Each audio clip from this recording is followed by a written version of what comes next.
Johnny boy, look who's back on the show, Mr. Gregg Hurwitz. How are you? It's good to see you, gentlemen. Welcome back, Greg. Thank you. Thanks for having me back. A lot of water drinking going on. Yeah. Sean's got the creepy crud, and I've been out in the garage all day long. So, well, here we go. Dark Horse, what we're here to talk about today is the 7th Orphan X book in the series. So, without further ado, can you give us a little quick preview of what the hell you put Evan through this time? Well, when Evan's got a specialized roam zone phone that rings when somebody is in desperate need of help and they can't get it through any legitimate means. And this time when that phone rings, it's 1-855 to nowhere. And any of you can call that number whenever you want. There's a man at the other end who's different from the usual people who Evan takes on as clients, and that he's a very complicated, dark man. He's sort of a contemporary head of a cartel. He thinks of himself as an unconventional businessman. His name is Aragon Urrea. And his daughter, his beloved daughter, has been kidnapped by a violent, vicious cartel rival and spirited away across the border to Mexico. And so the question is, does Evan help someone who is seemingly a bad man, or at the very least as complicated and with as many shadows as Evan has in his own past? And so it's the first mission where he's engaging on behalf of somebody who is as complicated and dark as Evan himself is. And so the primary question of this is, should he help and can he save a bad man? And that's a question that Evan's been asking of himself for a lot of years now. And so it's a pretty emotional case. And in order to pursue it, he's going to have to go, south of the border into the heart of a cartel and see what he can do to help this girl who's been kidnapped. Yeah. And man, what a story. And speaking of conflict and hell, he has his commandments that he lives his life by. And an author painting their character into a corner is a pretty time-honored skill that most successful authors find themselves in. But there's multiple times in Dark Horse, I truly had no idea Evan could possibly live up to his personal commandments and finish his mission. I'd like to think I'm pretty good at figuring out how characters slip away from these scenarios, but I was completely dumbfounded multiple times in your book.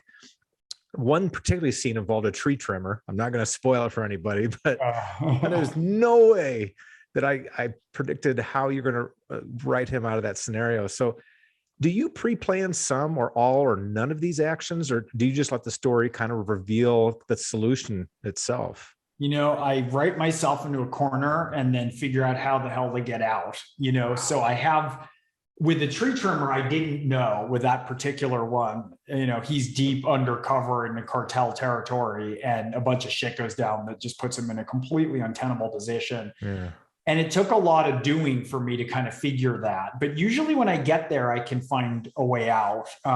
Sometimes I know what the move is, but I love ending chapters where he's just in an impossible situation to predict what will happen. Yeah. I like to scare myself when writing every book. I want to reach past what I've done. I want to put Evan in different situations with higher stakes that are seemingly more impossible.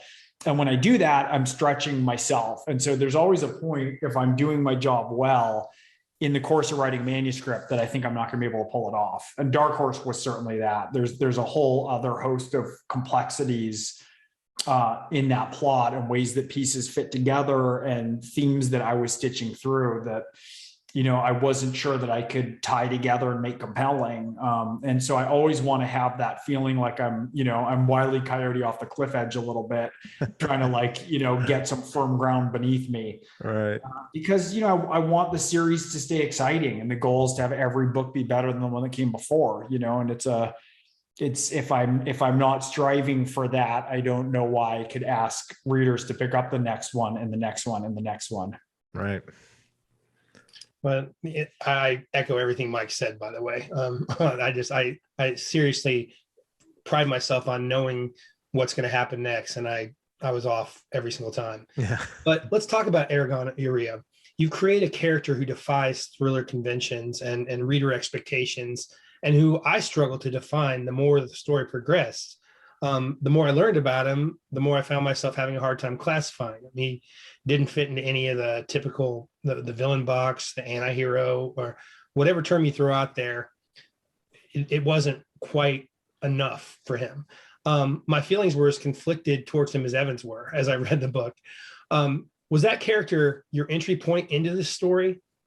And did you experience the same sort of evolving feelings that we did as readers as you wrote him, or was he already fully formed in your head when you started?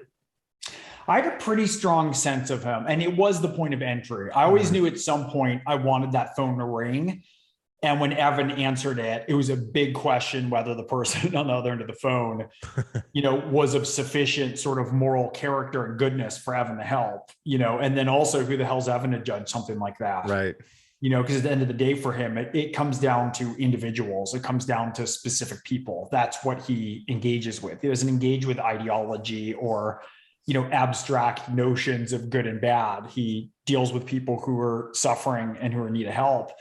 And this man's suffering is so real and it's so raw on the phone, but when Evan goes down to meet Aragon, he's not sure if he's going to help him or kill him, Right. And I knew that was going to be the conflict he'd have to work through in this book. And I had a pretty good sense of Aragon all the way through. I felt him pretty well. And of course he evolved, his relationship with Belicia, with his wife. And I just had a whole sense of him positioned in this. He's a family man primarily. Right. He's got this armed compound in South Texas with big gates and everything. But when Evan first goes through, it's like a Jeep across rugged terrain of sun-baked Texan dirt. And then there's this perfect little postage stamp of a suburban house that's not too fancy. Aragon lives in a normal house. He's just, it's behind castle walls for safety because of his business dealings.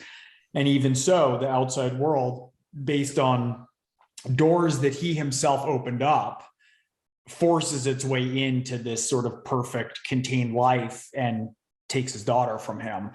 And so Evan is somebody else who's trying to build a constructed notion of a normal life in a lot of ways. Right. So it's mirrored in Aragon. Aragon's more successful. Aragon's had more courage around intimacy than Evan has. He's a wife who he adores, right? And who is, as strong, if not stronger than he is. And he's got a daughter who he loves and cares for. He's got a lot more to lose than Evan. But Evan increasingly is feeling that way. And in large part, the touchstone is, it's partially his relationship with Mia, who's the single district attorney who lives downstairs, who he has kind of a don't ask, don't tell policy on. Because if she ever knew what he really did, she'd be forced to arrest him, right? And she's got an 8-year-old son, Peter, who he's close with. But I think even more acutely, his primary relationship in a lot of ways is with Josephine Morales, who's a 16-year-old hacker, who they collided in Hellbent, the third book in the series.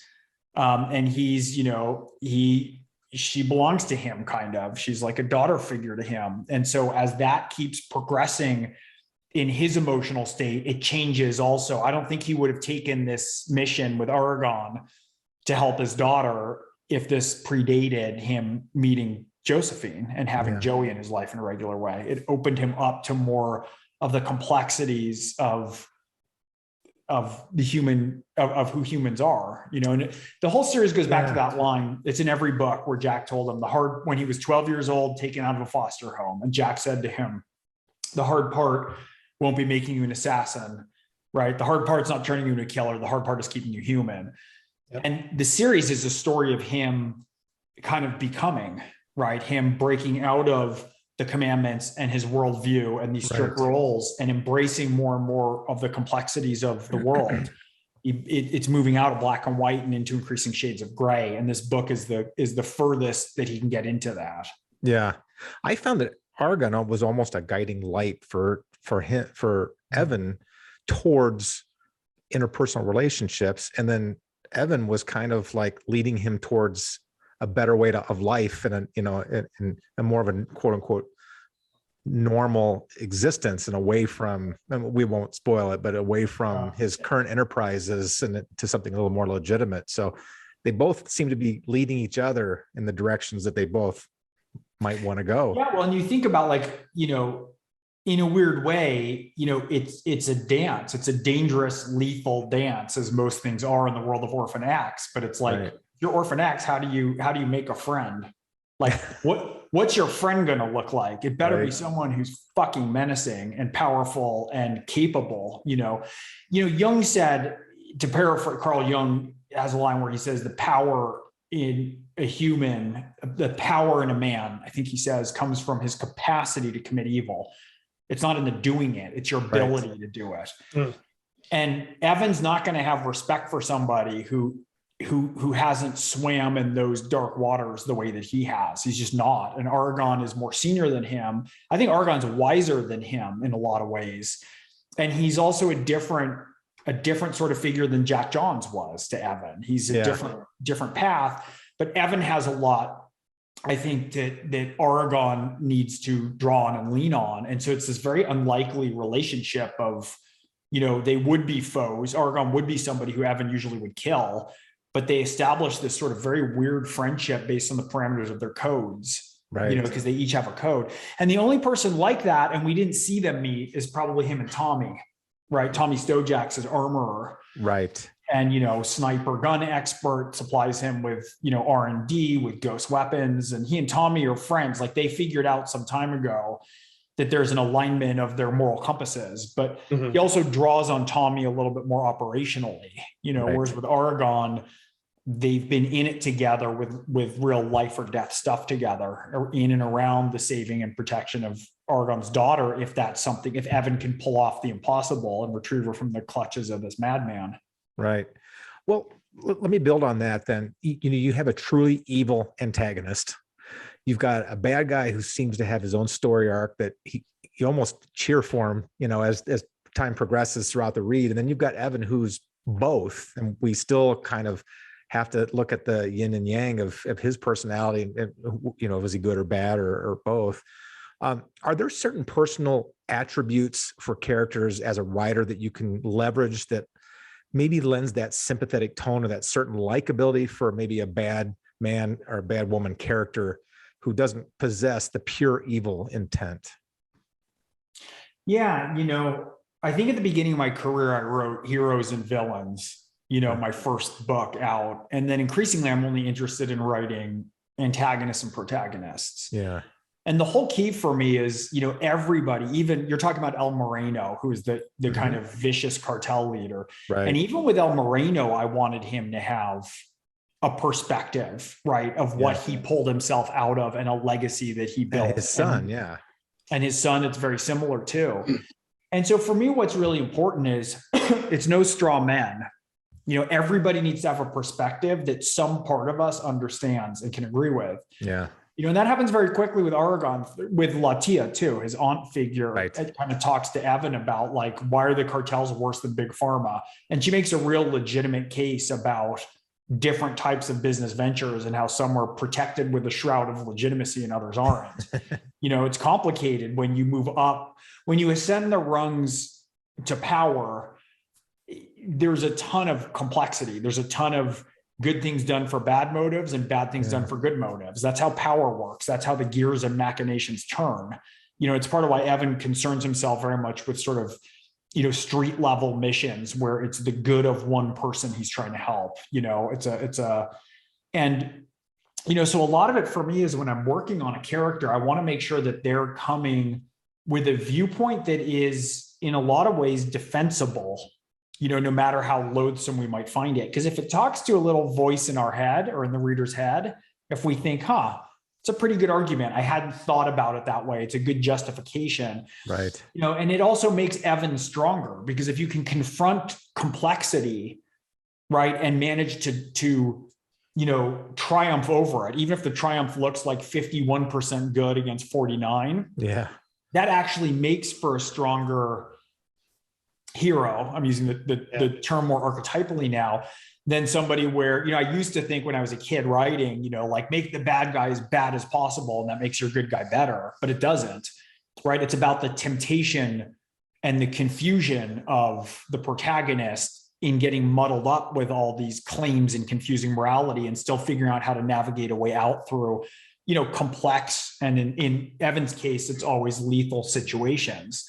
And the more complicated that gauntlet is that he has to run, the more strength I feel, and I think readers feel towards him. The more flaws that he has, the more he feels relatable, right? In some ways, that's why we like people. We don't like people who are perfect, And I think I started my first book when I was 19, The Tower, and there's stuff in that makes me cringe, but it used to be like, he was the best of the best. Like I had that kind of frame on what I wanted. And it's like, I want nothing like that now. I want a character who missteps, as we all often do, and falls short and can occupy his worst self, and then has to pull himself out of it and feels guilt or disdain, and is constantly kind of working and navigating. And I wanted to kind of imbue all that in the world of thrillers, the way that Robert B. Parker did with Spencer for Hire, of making really the interpersonal and the real world intersect with, the world of PIs and mysteries that had largely existed in its own heightened archetypal reality. He brought it home in a lot of ways. Right. And so that's a big inspiration point for me, I think. Nice. Well, I want to pay you a little bit of a compliment before I go to my question, but as I read, I marveled at your ability to tell an ultra fast-paced story, which has no place to take a breath, with such philosophical richness as the stuff we're talking about. At no point did I want to stop and meditate on the nature of evil, or how much of it's nature versus nurture. But those questions, as Mike alluded to, kind of underpinned like every character's backstory. Like his son, he's by all rights, the villain's son by all rights should be no good and have nothing, no positive characteristics to him, but he does. And then there are other people who by all rights should be better people who aren't. And so, all that's going around, which really leads to the richness of the story. But at no point, even though it's in my subconscious, did I stop and ponder, the meaning of life. So whatever the hell formula. Thank you. I mean, that's in some ways, I think that's very kind of you to observe. I mean, what we're trying to do is to ground in some ways, to bridge the gap between the mythical by telling a super specific story. Like you don't want to be I don't want people reading in their prefrontal cortex. I don't want them reading philosophy. I don't want them reading abstractions, right? Our job is to bridge those things with something that feels intensely personal and arresting, and is sort of, where we're present in it, where we're feeling our way through it. And then the abstractions and the thinking can come later in a lot of ways. And it's funny because, look, my North Star are always writers and creators that there's not a question about their commerciality, right, versus their literary talent, right? So when I chart it's like Shakespeare was, putting asses in chairs and selling out the Globe Theater. Faulkner was marketed with, pulpy paperbacks, right? In those early paperbacks in the 50s, right? From America's leading purveyor of, tales of lust, intrigue, and murder. Sanctuary with the fucking bloody corn cob that was, and, you think of Hitchcock, it's like, well, was Hitchcock commercial, or was he, a critical success? And it's like, aim for both, aim to be Dickens, so that's always what I loved. I always had, those are the kinds of creators and writers who hit me in the gut. And so I've charted my course for that. So it's a nice compliment to hear that you think I've succeeded in some small way in, at least aligning myself on the path to those people who I admire the most. Well, what it does for me as a reader is I'm reading it, and I know that, like I said, this thoughts in the back of my head as I'm propelling forward through the story. And that's kind of mirroring what the characters are doing, because they're having, the moral questions, their own morality. They all have different moralities, but their own moral questions are kind of in the back of their head as they're propelling through the story and making these decisions. And so, when they maybe do something that they regret, or impulsive that costs them, it doesn't come cheap, because you saw it coming, because you felt it in your head and you knew they felt it in their head. Right. Let me move on to my question. So we've discussed a little bit tonight, and we've discussed in previous discussions, Evan's evolution as a human being. And in Dark Horse, he continues down that uneasy path of personal development. When he was in the orphan program, the fourth commandment, never let it get personal, was more cut and dry to him. But now he struggles to kind of apply it to his life outside of his missions. And that border that was once so sharp and distinct is blurred, and Jack Johns isn't around as a sounding board. But instead of Jack, you surrounded Evan with some key women. You mentioned earlier one of them, but it's well, actually you mentioned both. Is this an acknowledgement of sorts that to become a man in full, so to speak, he needs the maternal influence too? Or are you just trying to say that women distract from the mission? It's the former. It's the former. There's a lot of really strong women. Strong's a shitty word. That phrase is so cliche. There's a lot of really complicated women in his orbit. First of all, Joey's just a fucking powerhouse. And she's nails. Mia downstairs is smart and sharp as hell. There's Candy McClure, Orphan V, who is sort of like her own, embodied insane version of femininity. She's like a female version of Orphan X in a lot of ways. Yeah. There's Melinda Trong, right, who's his forger. She's a forging expert. There's his mom, who we met in Prodigal Son. Right. There's Naomi Templeton, who's the head Secret Service agent who's been pursuing him off and on through the years. And so I think it's really important that he be put in contrast, he be put into play with all these different influences around him. And some are going to be masculine, like Jack and Tommy and Aragon, and some should be feminine as well. But there's a lot. I've really enjoyed writing them. I enjoy the ways that they can foil and contrast and call him out in ways that feel very different. And I think that part of his process of moving forward is, it's funny because I'm such, like academically, I was really obsessed with Jung, because Jung only wrote about narrative. He wrote about the shadow, right? But in his process, it's like you integrate the shadow first and then the anima. It's like there's always that and in a lot of ways, I think that Evan's move into greater complexity can't be done without women around. Right. It can't just, I'm not writing men's thriller, where it's just straight, go ahead, tough guy stuff. I'm not writing weapons porn, though. I love, the guns and the tech and the intrigue and all that stuff. I strive to get right. But I'm trying to write a fuller example of him figuring out how to be in the world. And a big part of his training from Jack was around the treatment and respect showed for women. And Jack tells him, it's not just the right thing, which it is, or the moral thing, which it is. It's a strategic imperative. Like countries that treat, because Jack's CIA, he's a former station agent. Yeah. Countries that have greater equality between men and women and treat women with greater respect, are more stable. They do better financially. Like there's every reason that recommends it. And so he's on point with that with Evan from minute one when Evan's 12 years old, right? And when Evan's a little older, when he's 16, and Jack brings in prostitutes for him to sleep with so he doesn't lose his head in the course of training. And he says, you will treat them with full respect and regard. Like he's on point with every aspect of it, even in this seemingly like bizarre situation where he's getting women for this teenage boy still. And everything is pounded into his head about that. And so with Evan, it's the ultimate sign of it's what we talked about with Aragon in some ways. Like there's a gentleness that only really tough or that tough men can have that feels like it's a different kind of gentleness, right? And so Jack wants to instill that in him in addition to his lethality. And so it's been a big part of the ethic all the way through. And then also he's put in these situations like with Candy was trying to kill him, so Candy's been after him since Orphan X, Orphan V. And he's got to engage with her as an equal because she is his equal. She's an unbelievable assassin and she's great with, neutralizing targets and disposing of bodies. So she's a complete force to be reckoned with that he has to kind of step up to.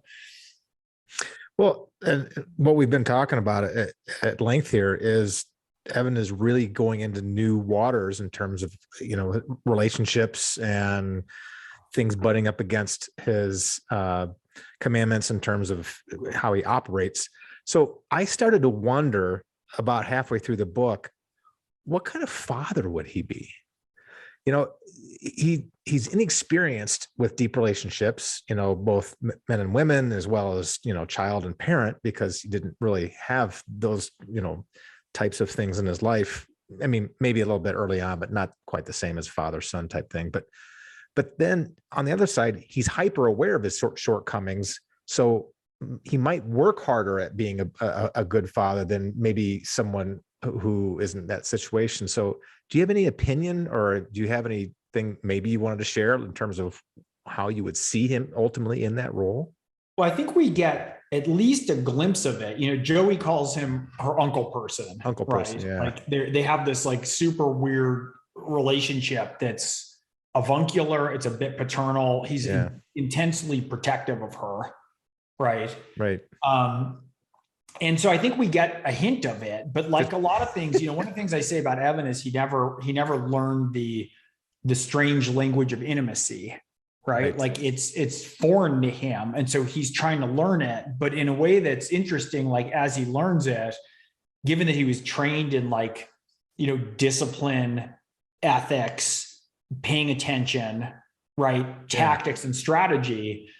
When he has a breakthrough about how to engage with another person, whether it's Mia or the HOA or Joey or Aragon, there's like a pureness to it. He also has an insight he might not have if he was raised more articulate emotionally. Yeah. You know, because he thinks sort of tactically and strategically, but really good tactics and strategy moves things towards, right, less conflict, less use of force, more good. Yeah. And so it's very interesting to pick up this discipline and this code that's applied to, you know, garroting people in Turkish bathhouses and then lay it down in like a confrontation in the HOA. And that's so much of the fun of it for me. It's like, how does Evan, who's this, you know, hardened killer, engage with the small talk, engage with the, you know, annoying negative Jewish woman who lives downstairs from him, right? Engage with Hugh Walters running a HOA meeting who, you know, thinks that everything is of the highest stakes and utmost importance when they're voting on like the carpet pile for the new lobby carpeting. I think it was when Joey wanted to go on a road trip that's when, in his reaction to that, I think that's what triggered it, because it was very paternal. Yeah. Uncle-y or something, whatever, you know? Yeah. So. I'm not sure if I've asked you this before or not, but it's clear everything you write, plot, setting, every detail from the vodka to the suspended bed, they all serve and relate to character. I mean, everything about your books is character centric, which is funny because they're so well plotted. But when you're dreaming up the next Orphan X novel, do you know what aspects or muscles of Evan that you want to develop and then design the plot around it?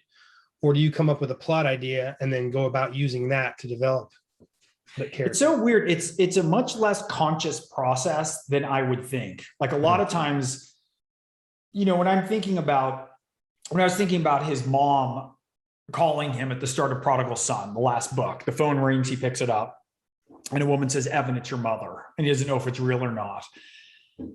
It was a perfect place for him to move then, to start to contend with issues about family and his past. And we revisit the foster home that he grew up in greater detail. Like all this stuff starts to happen at that point.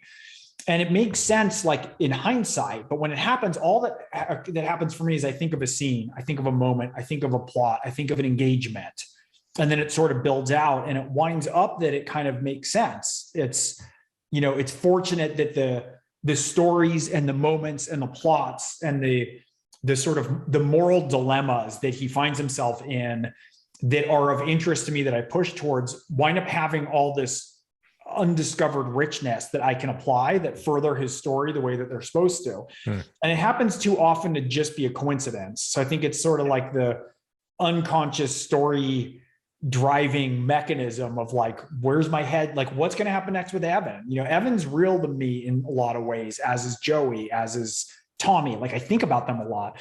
And when I think about what happens next for them, there's a kind of narrative logic to it often that yields much more richness. And there's always a fear that it won't. I'm sure you guys have both had this where you're writing and like, what if I choose a plot and it's just dead or empty? You know, I'll get to the second act and there's just nothing fucking to it. I didn't choose right. I didn't get the right chess players on the board.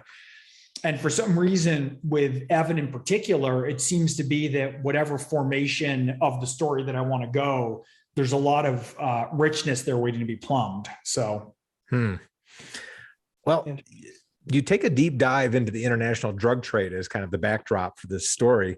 You appear to have a pretty forward-thinking understanding of how modern technology might play into that pursuit of the endeavor. So, do you?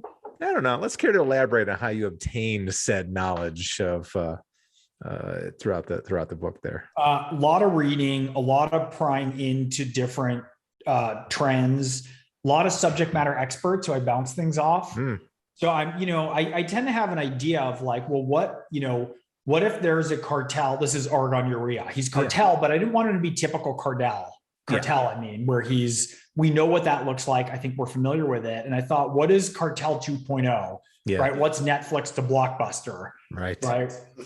And so in a lot of ways, how Aragon runs his business is to stay largely right on the seam between international law, what's permitted, shell corps. Like in a way, he has this whole constructed business, right? Much of which is legal, much of which he doesn't have to involve himself in the illegalities. He does to some extent, right? But he manages to build this brilliant, giant business structure right on the kind of seam of international law, confused jurisdictions, like state versus federal laws for bringing in different opioids. And like I said, his aunt, who he lives with, Tia, who raised him, that's what she goes by, makes a pretty compelling argument to Evan for how it's sort of the same thing as what big pharma companies do in America, except Aragon is also the local patron. He does a ton to help his local community. In South Texas, he pays for the schools to get, re-roofed. He pays for equipment for the farmers. He gets the roads paved. He dispenses his own brand of rough justice to make sure that everyone's very safe. Right. He's very fair and good in his application of those things. And so it's like, he's doing as good a job providing his own microeconomy in a lot of ways, better job than the federal or state government does with certain communities. Oh, right. Particularly communities of color, right? In America. And so we can criticize him a lot, but there's a lot we got to listen to also. Yeah, there was a lot to cheer for, and that almost like a Robin Hood kind of feel to that. And of course, there's overlap between that and Evan. Yeah, that's exactly right. Well, as I think I told you, Gregg, I spoke with Mark Graney a few weeks ago, and he asked me if I'd read DARKHORSE, and I hadn't at the time. And he said, he leveled up, and we felt that way last year with Prodigal Son. I mean, I felt like every book has built on itself. And last year I felt like you broke through this amazing level. And then this book is easily my favorite. It's easily my favorite because of the personal interactions between the protagonist, antagonist, middle antagonist, whatever you want to call that person. And of course, the other supporting characters like Joey. But I want to go beyond this book for just a minute. You recently had some other exciting news outside the Orphan X universe, and that Paramount Players has optioned 80 of your books for adaptation, and you will be producing with a terrific writer producer Scott Frank, I believe. Can you give us some details on that and who else is involved? Yeah, I mean, right now it's just me and Scott. We want to kind of reach out to writers and directors who are still early stages of breaking in. It's really hard to break in right now as a screenwriter, director, anything. And so we want to figure out people who don't always have the easiest route to that, who are kind of early on still in their path, and give these stories. I have 8 different stories, 8 books. And this is my Hitchcock Everyman books, where it's an ordinary guy or woman, in the case of Don't Look Back, stuck, where we meet them in just insane, extraordinary conditions, right? We see them on the worst day of their life and we follow them from there. So it's very different than the Orphan X series and how it functions, but there's basically 8 of them that are plotted out that way. And we thought it's a great chance. Scott Frank, I admire, enormously I've watched him since, Dead Again. And, he's adapted Larry Block. He's adapted Elmore Leonard. He's adapted Philip K. Dick. I think he's the best, and he also he goes from Minority Report to Marley and Me. He does everything. Yeah. And Queen's Gambit's my favorite thing I'd seen on TV. And, I can't remember when. It it was so spectacular. I couldn't even believe it. So he and I just started talking, in friendly fashion after I saw Queen's Gambit, because I admired it so much. And then we kind of hatched this idea of taking some of my plots. I'd love to work with Scott, who, as I said, I admire more than anyone else who does adaptations in Hollywood. And we'll work with Paramount, and we'll see what kinds of people and creators we can get up and running and help provide maybe some guidance and support to along the way, because there's not a lot. Scott had really good mentors coming up. I think he worked with Kenneth Branagh on his first movie. He was close with William Goldman. He worked with Sidney Pollack. Just amazing people. And it's gotten a lot harder now because studios are like, one set and done if you don't nail it. The schools don't, there's good degrees, of course, and courses in screenwriting, but to have kind of on the ground, sleeves rolled up, hands in, engagement on something, we thought it would be good for us to offer what we can and see if we can give other people some structure that helps them move on and advance their careers. And so that was the premise of it. Oh, that's fantastic. That's wonderful. I just read about a stat that I couldn't believe about spec sales last year. And there was one major spec sale last year, according to this article I read. And I was like, that can't be correct. That there has to be some, I don't know what major means, but it's what's crazy too is how much original content. Like I've had 2 movies, knock wood, original screenplays made for production, but every year that number gets smaller and smaller, because a lot of things are franchises, spin-offs, IP, video game, comic books. And so it's hard to push original stuff through. And that's okay in some ways, because there's incredible work being done across the boards, but I like having that lane and those flavors open too. And having been fairly fortunate and having 2 of those made, one I co-wrote with writing partner Philip Eisner, who wrote Event Horizon. We did Sweet Girl that came out last year with Jason Momoa. And we have another feature that we sold right now that's moving forward at Screen Gems. It's good to try and hand people a palette, that they can play with. Right. So well, how do you develop talent over time? It's not like a big franchise slot that someone has to jump into. And, we want to give a little bit more creative freedom if possible. Oh, man. Well, congratulations. You made it through another interview. Main portion. Only parts of it. So here we go. Gregg knows what's coming. That pained look on his face tells it all. And I will be first up here. All right. Abe Lincoln, all of the above, and a shark. You got 2 of the 3. All right. Here we go. Number 1. Do you think more drug dealers should be slapped across the face in front of their gunman by a gringo? By who? By a gringo. Yes. All right. Gringo doesn't matter, but just by somebody when the occasion calls for it. Man, I was like, what? People, you will know when you read the book. All right. Number 2, and this goes to the object spinning behind you on your desk. If an aloe plant could talk, what would its opinion be of Evan right now? What would Vera's opinion be of Evan? He's got to raise his game. Constant source of disappointment to Vera 3. Sometimes those interactions were just like an inanimate object. It was really one of those. She's got his number. She's got his number. She doesn't suffer fools. She had to be. I will not say any other than this, but she had to be proud of him for one impulsive act in his apartment. Yeah, I think that's right. That's right. All right. Number 3.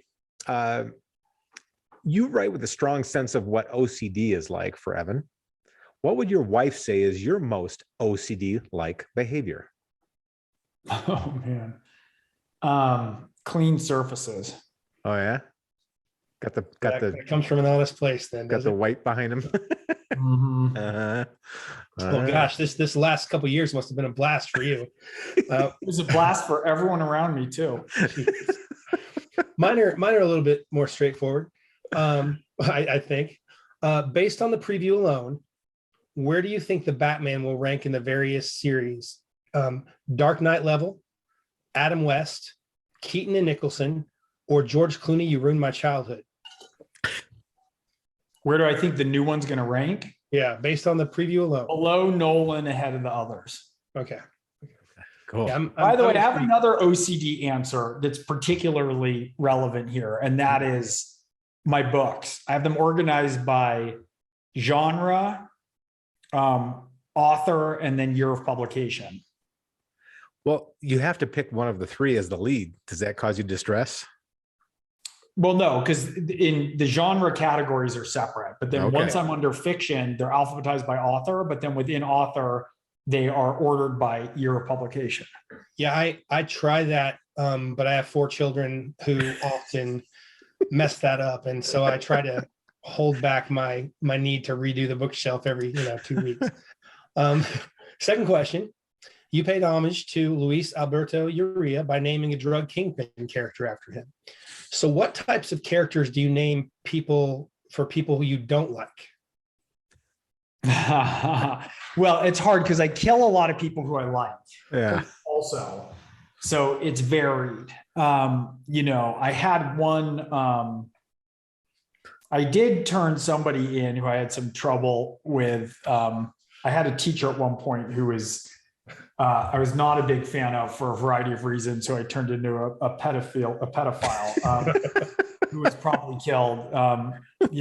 But I try and be nice about it. And I also have teachers who I loved who I turned into, orphans and killers. So it's always hard to tell. So if I put somebody in a situation, you never know if it's because I like them and I'm giving them a hard time, or if I don't, because I don't want to upset anybody in their family.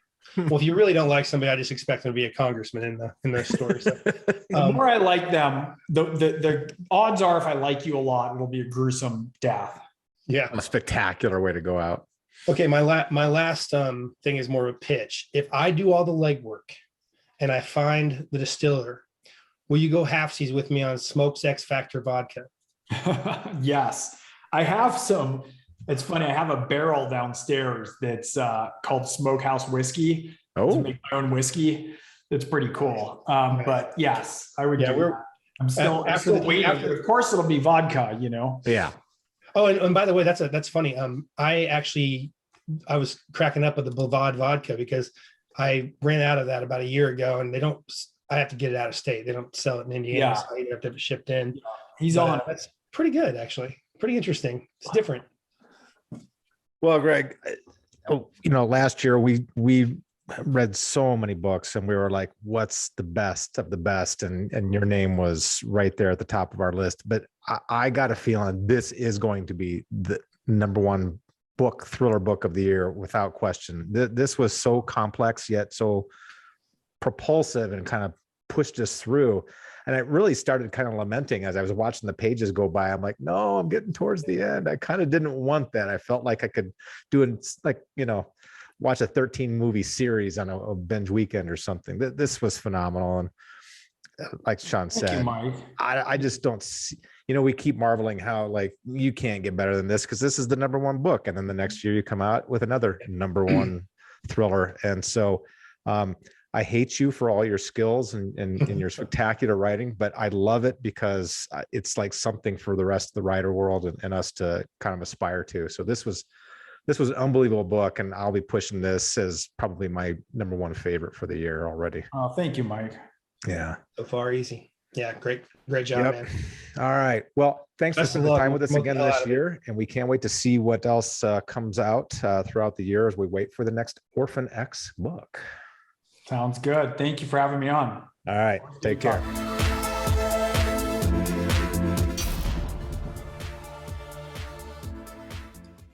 Hey, COVID boy. We had Gregg Hurwitz on the show tonight. Holy cow, folks. This book, it's better than last year. I mean, isn't it, Sean? It is. It's better than last year's. Possibly it is. And it was our perennial number one book, and it's better. And we didn't want to give away any spoilers because there's just so much treasure in this book that this is worth every single penny and every second that you spend with it. There's so much in here. He packs so much in every single passage. There's no wasted words. The stories are super rich for every character, not just I Evans, was gonna but say all the every supporting plot, cast. every plot and subplot is satisfying. Oh yeah, it's like a book within a book within a book. And so, folks, if there's one book you buy this year, it's got to be Gregg's book, without a doubt, and I'll stand by it. So wonderful having him on. Some great news for him and his partners coming up in the future, but we're waiting for the next X book already. So, Sean, here's to you. Here's the crew, and peace out. Mm.